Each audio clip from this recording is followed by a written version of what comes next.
on this story, we can bring in our international affairs editor, Leela Jacinto. Leela, great to see you. There's been much anticipation with this phone call that is still in progress. Fill us in on the process and where exactly we stand right now. Yes, there's been prep time, at least a week of prep time, which in Trump terms is a long time.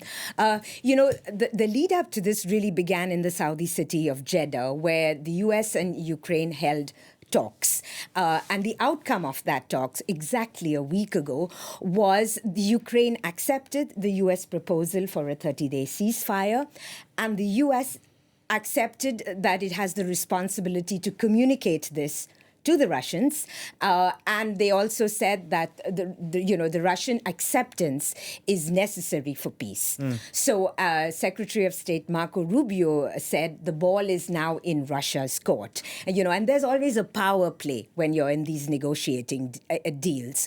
It seemed like at that stage, Ukraine had got the upper hand, because the talks in Saudi Arabia were declared a success.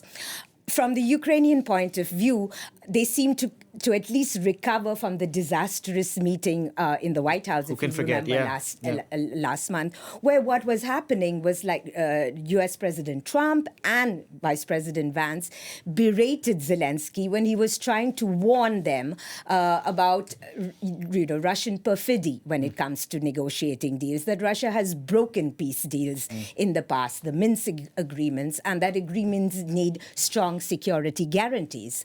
And basically, Zelensky's warnings appeared to bear fruit a few days later when Putin had a speech addressing these, what was put forth in Saudi Arabia. And Putin actually did a classic Putin. He appeared to agree to the ceasefire, but then what really seemed to be the central point was that he was conflating the preconditions with his end goals. So he said preconditions, we can go into that later, but Putin has this strategy of appearing to say yes, and then setting very, very large goals in the process. Meanwhile, Trump's special envoy, Steve Witkoff, traveled to Moscow to have face-to-face talks with Putin. Not much detail came out of that, but those talks were described as constructive, solutions-based.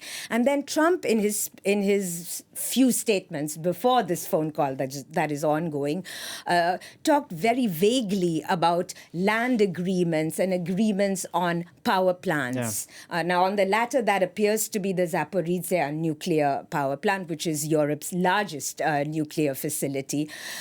But at heart, Delano, is fundamentally Russia and Ukraine actually do not want to have the ceasefire for the same reason. Zelensky is afraid that Russia can use this ceasefire time to regroup and push forward with a much stronger assault. Putin doesn't want it for the very same reason. He would actually like to push this forward, to push his gains. Both of them, Zelensky and Putin, have domestic considerations. I mean, Zelensky's country has waged a 3-year conflict. Ukrainian lives have been lost and destroyed, and he needs something to show for. For Putin, he has decimated an opposition, but he's got ultra-nationalists to whom he has to answer to and basically show a win.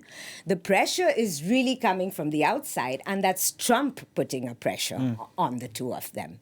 Now, so talk us through what exactly the stakes are, what are the strengths and weaknesses of the parties involved in these negotiations? Look, when it comes to strengths and weaknesses, especially when it comes to peace deals, you always use sports analogies, Balls are in a court, cards are being held. 10-yard line, we've heard it all.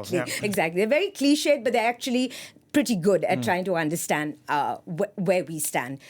Ukraine seems to be there seems to be a consensus that Ukraine does not have many cards. I mean, Ukraine's very strengths are not what's wanted right now. I mean, Ukraine's strengths are its ability to put up a resistance, to put up a fierce fight, even when the resources from the West have been not flowing steadily. Those kind of things are not really valued right now, because what is essentially happening is that this is being negotiated by the two great powers, right? The US and Russia. Indeed. And so we're also seeing a lot of comparisons to 1944, to the Yalta conference.